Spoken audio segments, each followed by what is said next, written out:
Om Swastiastu. Perkenalkan, nama saya Kadek Sylvia Dita Pratiwi dari kelas 12 MIPA 1, absen 21.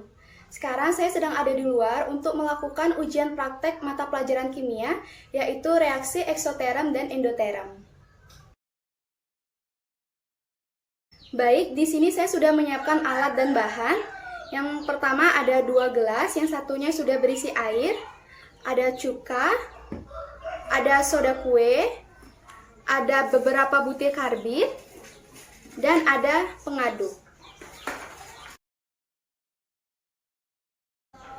Baik, pada percobaan pertama saya akan menggunakan air dengan karbit. Jadi saya akan menyingkirkan alat dan bahan yang tidak diperlukan pada percobaan pertama.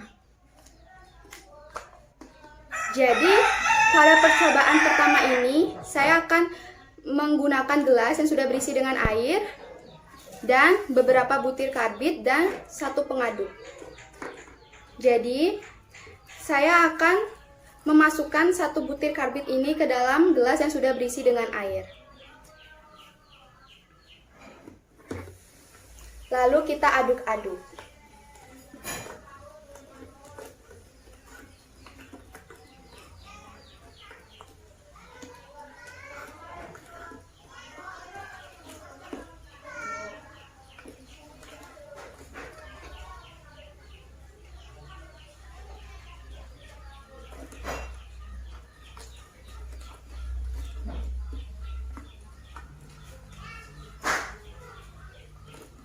Dan kita tunggu sampai ada perubahan suhu pada gelas tersebut.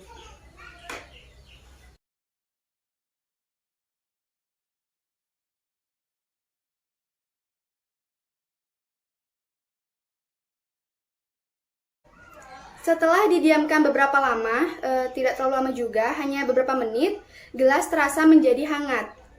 Hal ini menandakan bahwa air dan karbit itu melakukan reaksi eksoterem, yaitu suhu lingkungan naik. Kemudian pada percobaan yang kedua, saya akan melakukan percobaan cuka dengan soda kue. Langkah yang pertama yaitu saya menuangkan cuka ke dalam gelas, kurang lebih 1/4 dari gelasnya.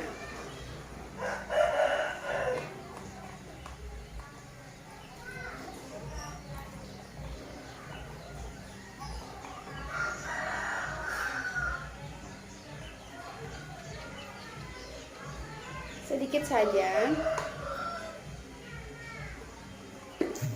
Lalu kita masukkan soda kue ke dalam gelas yang sudah berisi dengan cuka. Kira-kira saya ngisi dikit saja soda kuenya.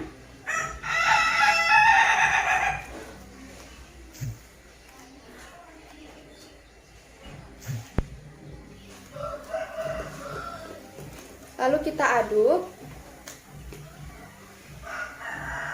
Dan kita akan menunggu perubahan suhu yang akan terjadi pada gelas tersebut.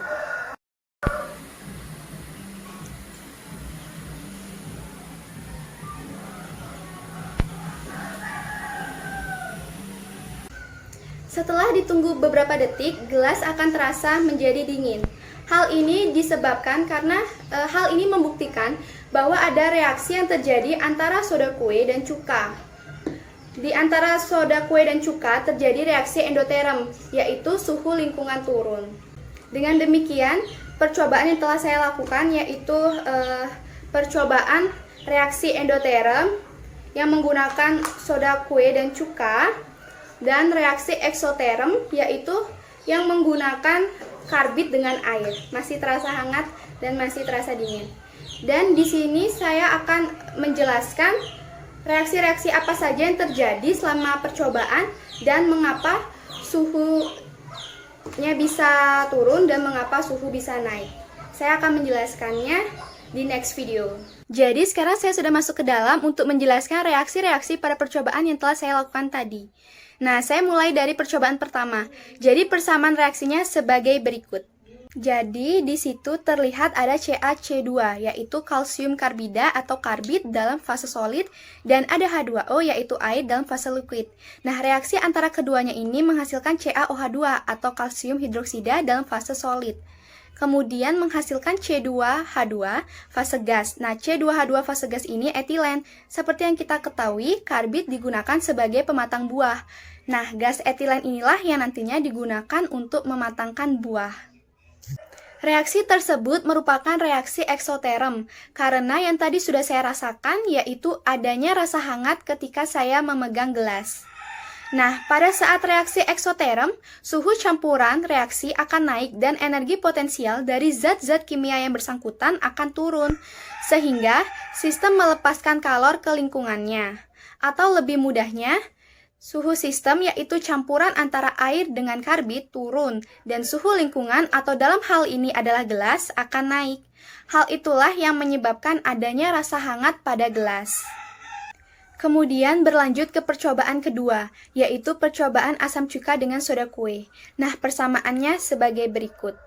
Jadi di situ terlihat ada NaHCO3 fase solid, yaitu adalah baking soda atau natrium bikarbonat. Kemudian ada CH3COOH yaitu asam cuka fase aquos. Kemudian jika bereaksi membentuk CH3COONA fase aquos dan CO2 fase gas dan H2O fase liquid. Nah, itu adalah persamaan reaksi dari percobaan kedua yang telah saya lakukan. Seperti yang sudah saya rasakan tadi, yaitu ketika saya memegang gelasnya ada sensasi seperti rasa dingin. Hal itu menandakan bahwa reaksi tersebut merupakan reaksi endoterm. Nah, pada reaksi ini terjadi perpindahan kalor dari lingkungan ke sistem, sehingga suhu lingkungan turun dan menjadi lebih dingin. Hal tersebutlah yang menyebabkan adanya rasa dingin pada gelas yang tadi saya pegang. Kesimpulan yang dapat saya ambil diantaranya adalah yang pertama, yaitu reaksi eksoterm yang ditandai dengan kenaikan suhu lingkungan akibat sistem melepaskan kalor ke lingkungan yang ditandai dengan adanya rasa hangat pada gelas yang sudah tadi saya coba. Kemudian yang kedua adalah reaksi endoterm yang ditandai dengan adanya penurunan suhu lingkungan karena sistem menyerap kalor dari lingkungan. Nah, tadi sudah saya coba juga, yaitu gelas yang saya pegang pada percobaan kedua terasa menjadi dingin. Demikian video saya mengenai reaksi eksoterm dan endoterm yang sudah saya lakukan tadi. Terima kasih sudah menonton, saya tutup dengan Parame Santi. Om Santi Santi Santi Om.